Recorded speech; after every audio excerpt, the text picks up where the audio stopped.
My daughter's obsessed with the Mad Men theme song. She'll get into the car, she'll see the Mad Men thumbnail, and then she just wants to fast forward to where the theme plays and just wants to keep rewinding like every 15 seconds, jumping back 15 seconds and listening to it over and over. Yeah, aren't we all doing that at this point? I hope so. I'm a music producer now. Funny thing is, like this weekend, she got a lot of time with her cousins, and she's at the end of the weekend, she started referring to me as bruh and dude, and she's 5. She's Oh, 5. mine are way there. Mine have been there for a long time. Like the first time I heard it, we were in the car talking about something, and she was like, "That's not how we do it, bro." I'm like, "What?" Like, wait a minute. What did you just say? How was Thanksgiving for you guys? It was good. I got out to do some Black Friday shopping. I feel like there wasn't a lot of people out this time, but it was good. You talk about Black Friday shopping, and I think I'm happy to break down the numbers. Right, I did some research before the pod, and everybody thought that going into Black Friday, the economy was on the downfall, and Black Friday wasn't going to push the numbers that it does usually. And publications like New York Times, AP, Reuters, all of them were like, "No, this is going to be a slow Black Friday." But the companies needed it, right? You needed these brands that have seen a downturn in their revenue numbers, but man, they were wrong. Well, kind of wrong. So early estimates from Adobe Analytics show that Black Friday recorded $9.8 billion in revenue, which is 7.5% above last year. And interestingly enough, 54% of those sales were from mobile, which means that much of this was impulse buying. They see the ads, they click, they buy. I did a couple of them, I won't lie. But here's where that kind of comes in. So yes, the revenue jumped and the companies made money, but the big winner in the Black Friday was the buy now, pay later button. And I see that now on all websites, and it's interesting because buy now, pay later soared up 47% from last year. It's $80 million of additional debt occurred by the American people during Black Friday. So, yes, the revenue went up, but did it fix the economy problem, or did it validate the economy was on a downfall? I think it did. I don't know about you guys, what you think about that, but just some interesting key numbers to talk about. Yeah, I saw Klarna's numbers earlier today and what they said for Black Friday, but it seems like people are definitely don't care about delayed gratification. They want it now, and they'll have tomorrow version of them worry about how they're going to pay for it. We definitely see it on our websites too, that's becoming more of an active shopping mechanism. So guys, we are making this episode the Black Friday edition. We're going to get you caught up on all the wackiest and coolest brand stunts from the weekend. We are recording on Cyber Monday, so we may have some cool, exciting stuff that happens for the remainder of the day. But for now, we have a lot to talk about, so let's get right into it. Men go mad. He's gone mad. Mad Men. You're mad. The man's mad. Mad Men. I'm mad. Black Friday is the perfect time for brands to create little stunts to gain share of consideration when literally everyone's wallets are open. Well, popular card game Cards Against Humanity launched a brand new social media platform called Yowza. Users can sign up and perform only one action. They post the word Yowza. They specifically called Elon Musk as the inspiration for the idea, as someone who has kind of transformed into a parody himself with bizarre decisions with Twitter. So they just asked themselves, can we make a social network that doesn't suck? And the solution was to make Yowza the only type of content that can be posted. They created incentives to grow the user base quickly. And check this, guys. The person who refers the most new Yowza users will receive $69,420. The next 420 runner-ups will receive $69. The next 2,500 runner-ups will receive a free copy of the new card game called Head Trip. And then the first 10,000 users to successfully refer a friend will receive $4.20. Totally a play out of Elon's book of playing on these numbers. Do you guys remember when he listed the Model S at 69,420? It's just a copy and paste of that. So what do you guys think, dead or stud? I think this is an incredible stunt. They literally created an entire social media network just to deliver this awareness and trial and engagement of this new game.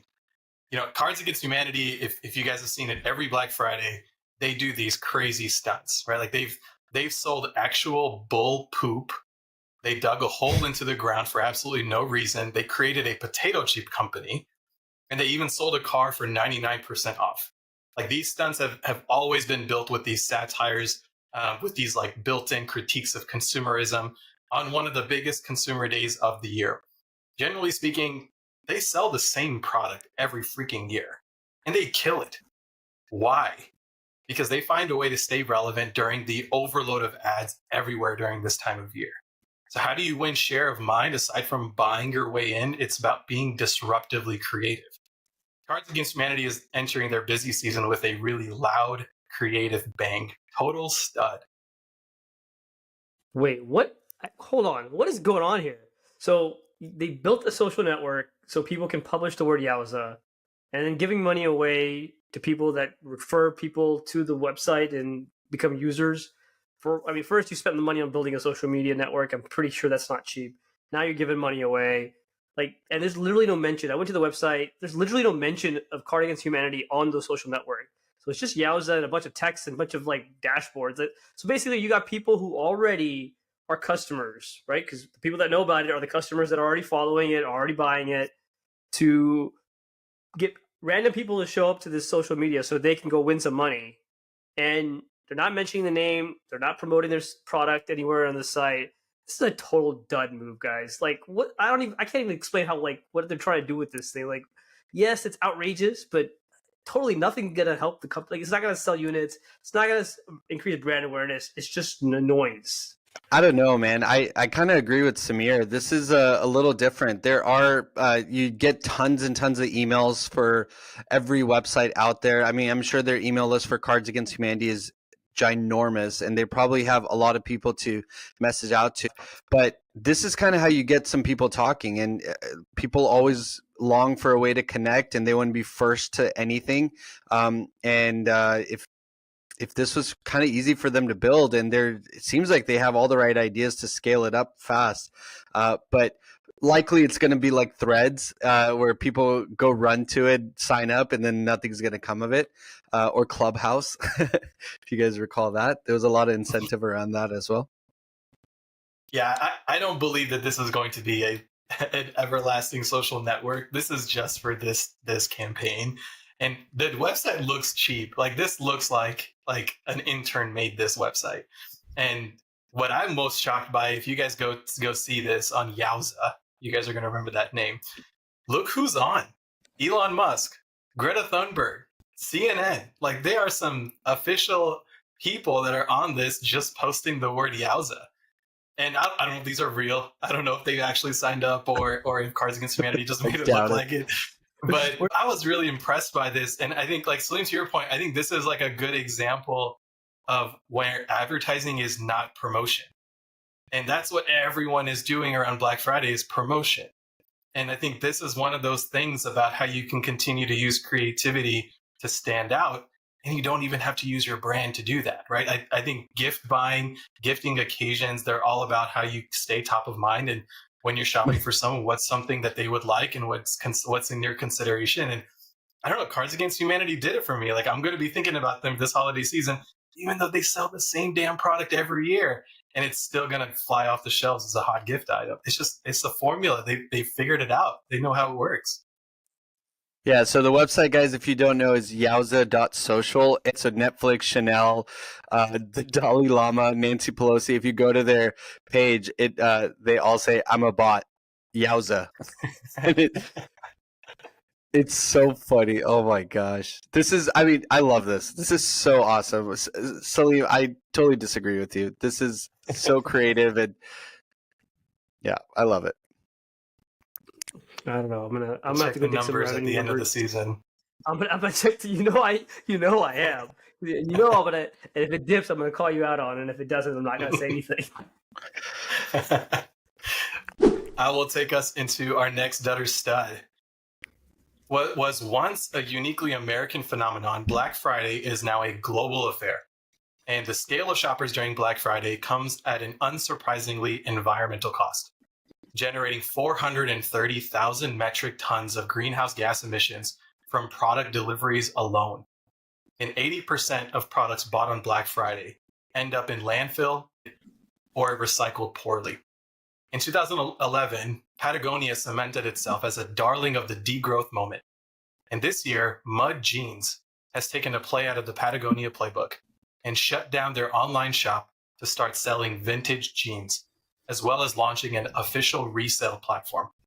Their message is about getting consumers to participate in Black Friday in a more conscious way by buying secondhand clothes while saving money and reducing the environmental impact on your purchasing decisions. Another fashion brand, Rayburn, shut down their online store as well and ran free repairing events at their London location. Eyewear brand Cubits are offering free refurbishment services for glasses. What do you guys make of these anti-consumerism messages during the consumer day of the year? You know, this was actually a trend in addition to the ones you mentioned. I also saw Waha Shoe Company open up cobblers in their stores to fix your possibly damaged shoes and say, hey, bring your shoes in, we'll fix them. There's so much about this campaign that I love. It's this total stud move, right? First, you build product resiliency, right? You talk about, very much like that Stanley video we talked about last week, right? Stanley survived the fire. You talk about these jeans, these shoes, these eyewear that are going to last and last longer. So you're building, products of resiliencies and telling people, hey, look, my product is really good, and they will last the wrath of time, right? You're creating customer loyalty as well. So even if you didn't buy during Black Friday, if you're going to look for a product in that category, now you're thinking, hey, I'm going to buy Veja or I'm going to buy Mud jeans because, hey, the jeans will last me because they last so long that even Mud themselves are refurbishing them and reselling them, right? So there is that loyalty, that customer loyalty you'll bring to it. And then most importantly is you're gonna create emotional impact, right? People are gonna say, hey, look, this is a good cause. They're doing good things. So why not buy from them? They're not competitively outpricing themselves, right? They are in the same tier that they were 5 years ago, and they are still continuously be in the same tier by just now doing more for less, so to speak. So you're getting that emotional connection to the customer.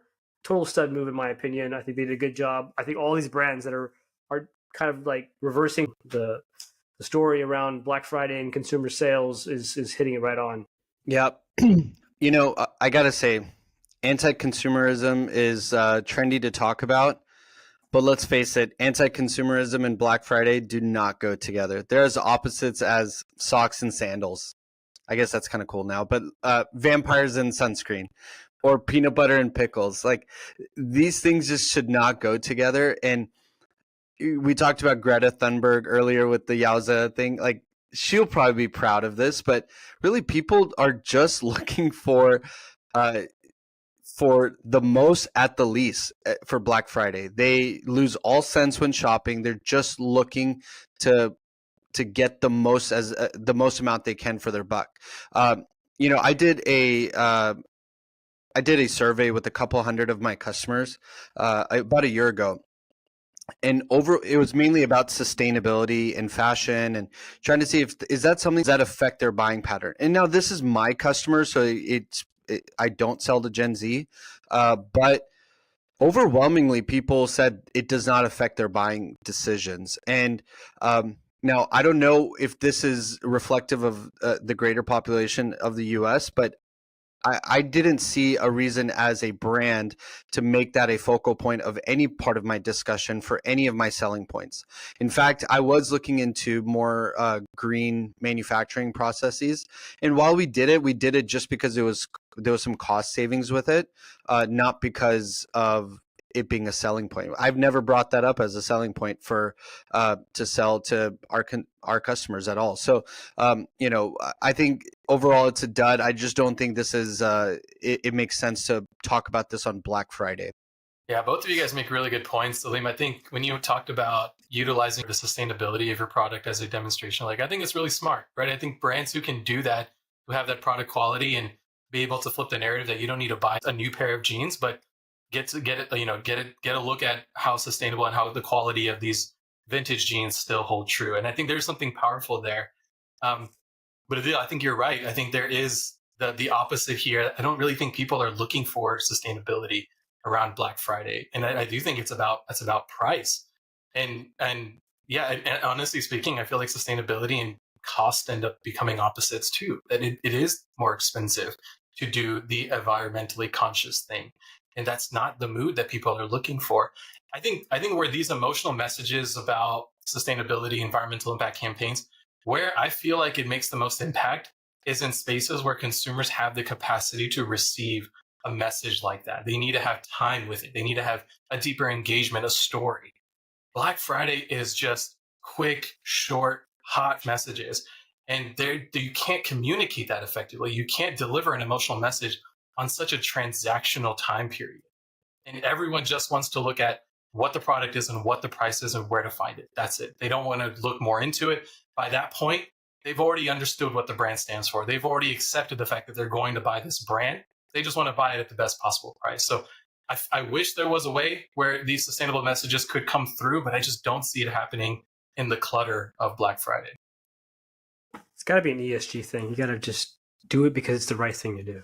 Salim, to your point, what you just said, someone will figure this out. I think this generation that is buying the most online right now, they do maybe consider how sustainable a company is. And I think buying vintage is actually really cool now, and people are doing it in a very tasteful way.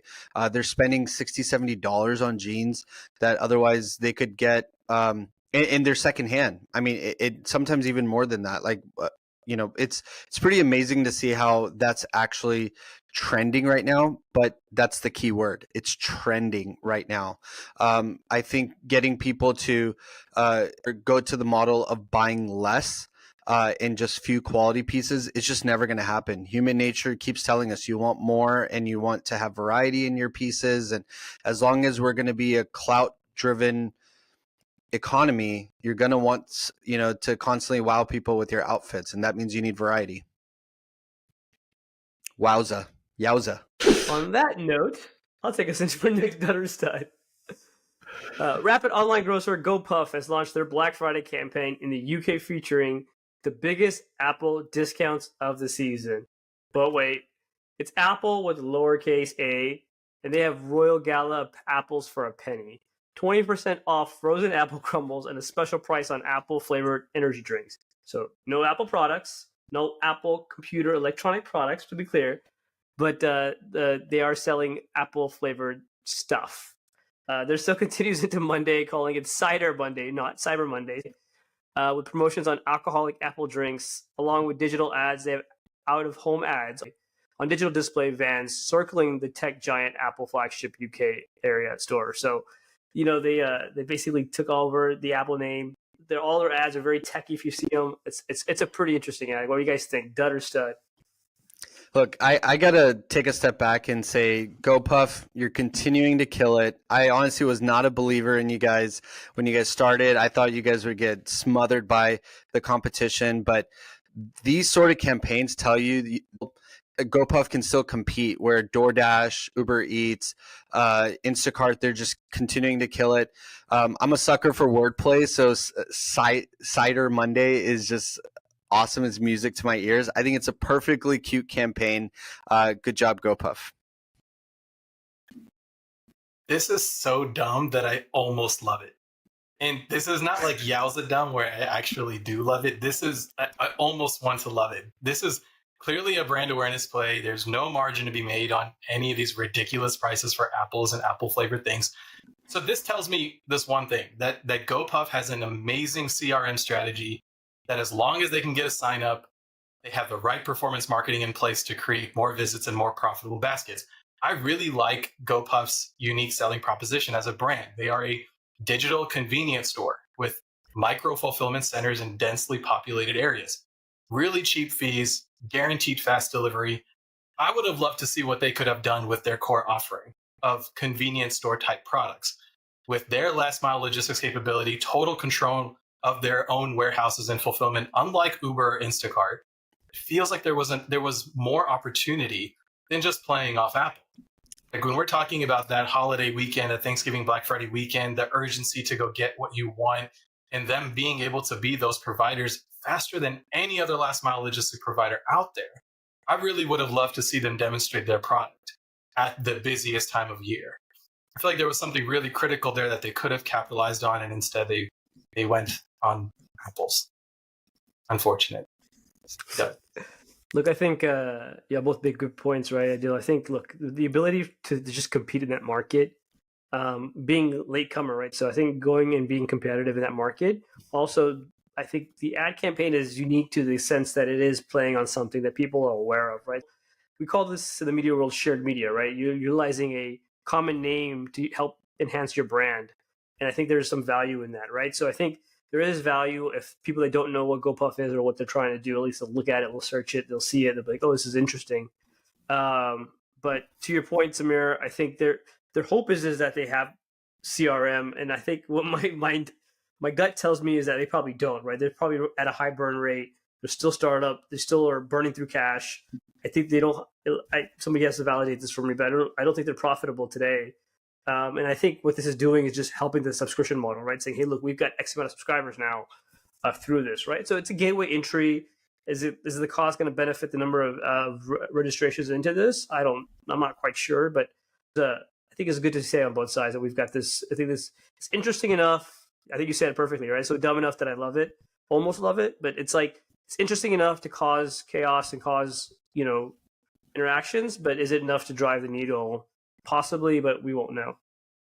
Look, guys, the AOV on Black Friday is probably fairly low. People go for a lot more brands than just go all in on one brand.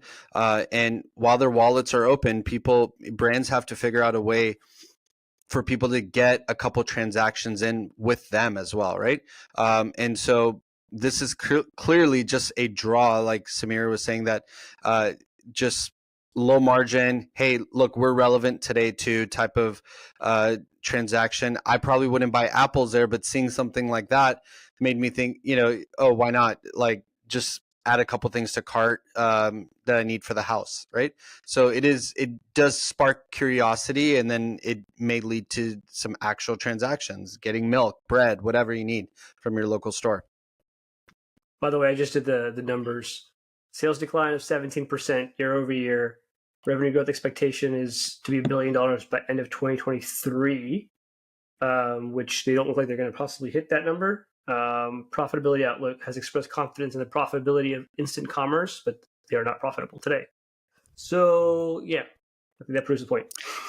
Yeah, but I mean, Salim, like, they're comparing to COVID years, right? And so that's when everyone was at home, and maybe you said last year, compared to last year, 17% down? Yes, correct. Compared to last year, they're 17% down. So to kind of opposite your statement right there, their per user revenue is actually up. So the only thing that is on the incline is the per user revenue. So the people that actually get subscribed are actually buying more through them, which is interesting. So I think possibly with this campaign, if they do get increased subscribers, the hope is that per user revenue is stronger. It is a good CRM system behind it. Yeah, it seems like it. You're right. At the cost of an apple to get a registration. All right, guys, I'll do the honors of going into brands to watch. It kills me to talk about one of my competitors, but I have to give credit where it's due. Queen of Sparkles is a women's clothing and accessory brand founded and owned by Jamie Glass, a Baton Rouge, Louisiana-based entrepreneur.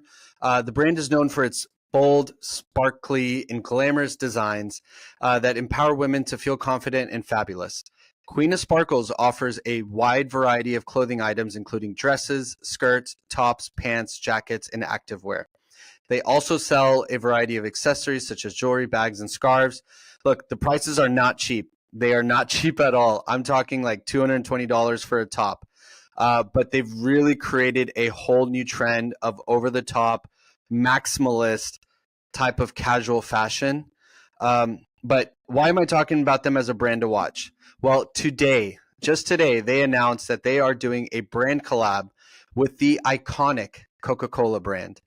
Guys, this is huge. I mean, for us coming as like small up and coming fashion brands and seeing a brand similar to ours, Queen of Sparkles, partner with Coca-Cola gives us all hope. And it really tells you that brands like Coca-Cola, maybe some other brands, not just looking for a typical t-shirt anymore to push. They really want to show brand loyalty at all levels, even at a $220 shirt. So, really, Jamie, I tip my hat to you. Really proud of all the work you guys have done. I've been admiring from afar. So great work, and kudos to you guys. Adil, you just got to increase price, put you in a different category, and then you'll get the brand opportunities here. I know. I think about it all the time, but I just don't have the heart to do that. We sell to teachers and moms, and we constantly think about them before we raise any prices. Sorry, Pepsi will be waiting for you. It's all good. Yeah. Maybe you should start wearing this maximalist type of fashion on the show. I want to see that. I think Grace and Emma need the men's line. Yeah, you know what? Someone asked me, like, what would you, if you guys ever did a men's line, what would you guys call it? I said grit and ammo, because Grace and Emma, like. Good one. I think we have to rebrand. We have to do a brand exercise for that one, buddy. Yeah, probably. All right, what do you guys got? All right, my brand to watch is a very popular retailer during the holiday season who is hanging on by a thread. I am talking about Kohl's. Kohl's has been the model for a dying brick and mortar store. They have been suffering over the last few years. Q2 this year, sales fell 5%, inventories down 14% year over year. Profits have plunged nearly 60%. Consumers don't want to spend unless they are finding a good deal. And Kohl's is finding out the hard way. They had strategically made the decision to simplify its pricing and reduce the level of promotions in favor of more consistent prices. And they are suffering the consequences, just like the debacle that has been JCPenney, who went through the exact same issue. People like to buy things when it is perceived as a good value. I will buy a $50 item that is 20% off, but I won't buy it if it's retailed at $40. We have seen this theory play out over and over again. The mess that is Kohl's is forcing them to think outside the box. They still have that Amazon partnership where they can accept returns for them. They have expanded their partnership with Sephora to lease out a portion of their store for a Sephora small format. And now their holiday event is driven by an AI machine called Kohl's Storybook Magic, where consumers can type a gift recipient's name and personal passions to generate a poem filled with gift recommendations. Then they will host live streams with various influencers to feature super deals, most wished for toys, and holiday glam looks with Sephora. They are clearly trying to win younger consumers, and they could really use the win this season. So it's definitely a brand to watch as we get into the holiday season for a brand who really relies on Q4 to make a good portion of their revenue, but it's a really steep uphill climb for them. I'm rooting for them, but let's see if they can win their share of gifting this year. Yeah. So has this Sephora partnership not panned out for Kohl's? They've had some really good growth in their beauty category, obviously, in sales, but I don't know their numbers as far as kind of what's the licensing cost behind it, and what is this doing for the Kohl's sales line versus Sephora's. I'm not sure what that looks like, but it seemed to be like Kohl's is all in on trying to drive trips. That's where the Amazon returns came in, right? They want people in their store, but Amazon returned at the very back corner, and they hope that you'll buy something along the way. And I feel like Sephora's partnership was kind of meant to be just that too, was do something to get them in the store. I'm going to kind of add a little bit to the Kohl's thing. I totally agree that the JCPenney thing is exactly what I was thinking of when you were talking about that. And I'm glad you mentioned that. That was horrendous. Like getting a guy from Apple to come do your pricing for, for fast fashion and whatever stuff JCPenney does. It just didn't make sense. And Kohl's not learning from that and still trying to see if maybe if they do the same thing, it doesn't work. It was clearly not going to work. And Kohl's sells to a suburban mom.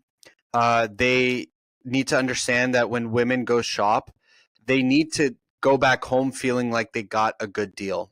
They cannot walk out of there feeling like they paid full price.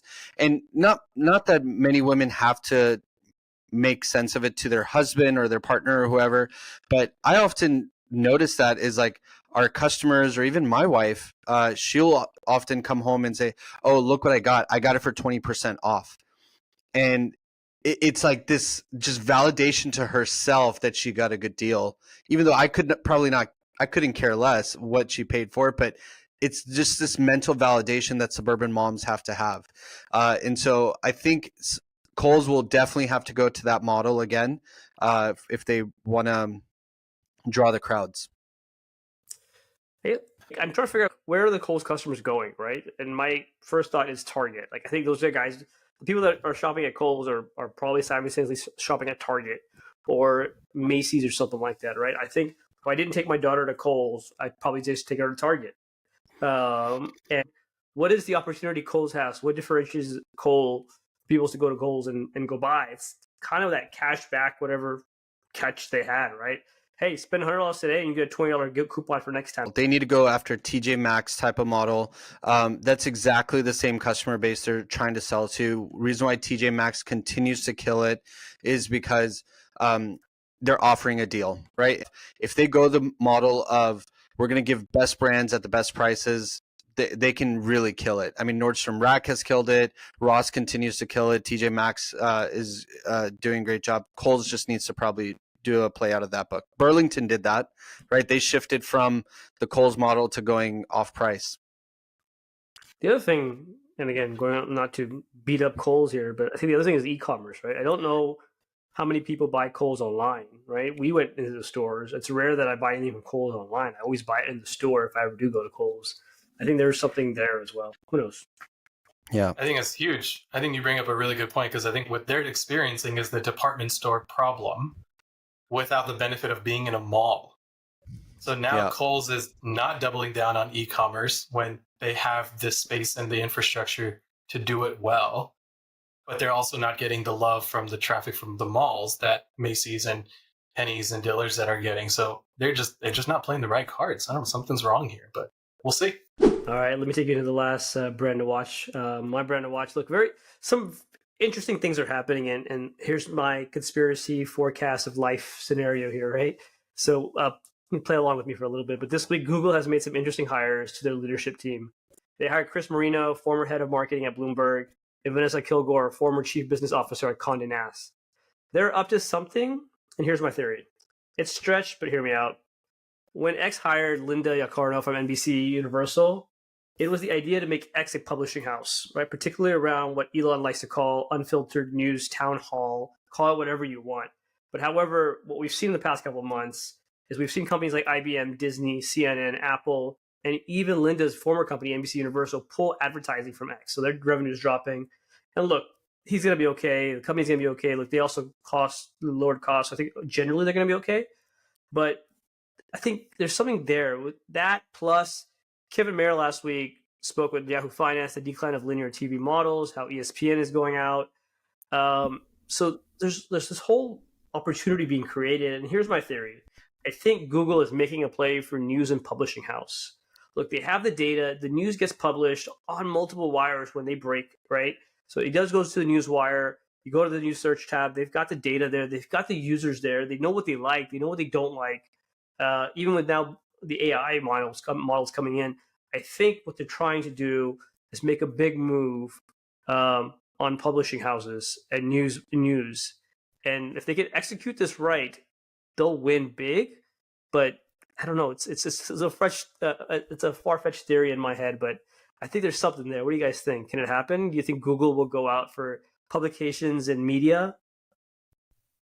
Maybe, but under what platform? Like, I don't understand where that interface would exist. I mean, what was the Google social media platform? Was it Google One or Google Plus or what was that? It's like the plus Google sign, Place or Google Circle or Google Plus, something like that. Anyway, so like, I mean, that flopped faster than Yowza probably will. But yes, probably they're going to go after this play. But I think that they're probably going to do something with Bard and enabling Bard with some kind of news play, which is the thing with these AI models is like the information isn't as up to date. And what Elon did talk about was with X's AI platform, everything that's being tweeted is going to be part of their AI's output.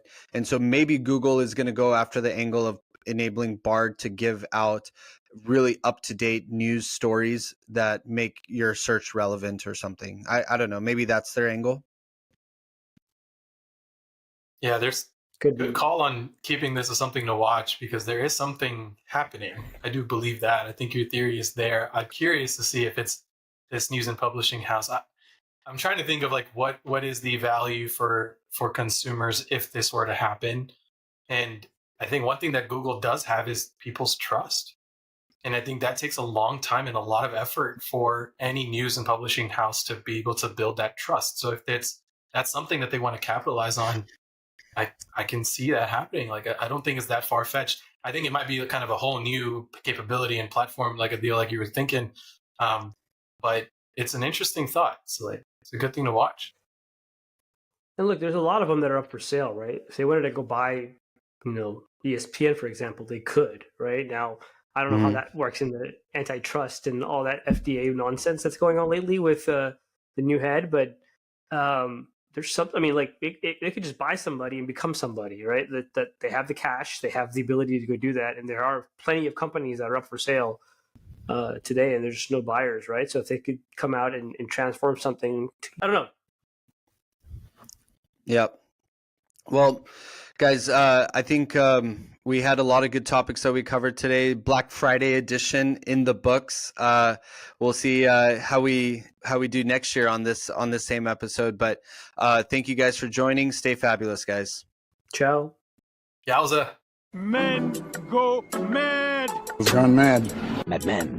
You're mad. The man's mad. Mad Men. I'm mad.